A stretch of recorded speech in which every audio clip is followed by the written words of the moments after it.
We strongly oppose this bill because it would limit access to health care for children in immigrant and mixed status families, compromising their long-term well-being and the health of our state. While this bill does not require hospitals to report individual identifying information, it still runs the risk of endangering the health of countless Texas children by creating fear and confusion that discourage immigrant parents from seeking emergency medical care for themselves and their families.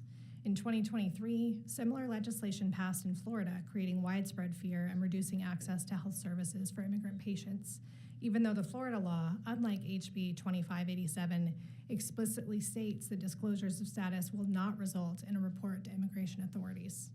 Texas already has the nation's highest rate of uninsured children. 11.9% lack health insurance. And this bill risks creating additional barriers for those children, not only for the 107,000 undocumented children under age 16 who call our state home, but also for the 1 in every 3 children in our state who lives in a mixed status household, and for the 1 million U.S. citizen children in Texas who live with at least one undocumented family member. Regular medical care during childhood lays a foundation for lifelong health, and a lack of access could negatively impact these children's long-term health outcomes. The reality is that when immigrants and their children access health care, all Texans benefit. Regular care prevents severe illness, lowering public health care costs, and keeping children in school and employees at work.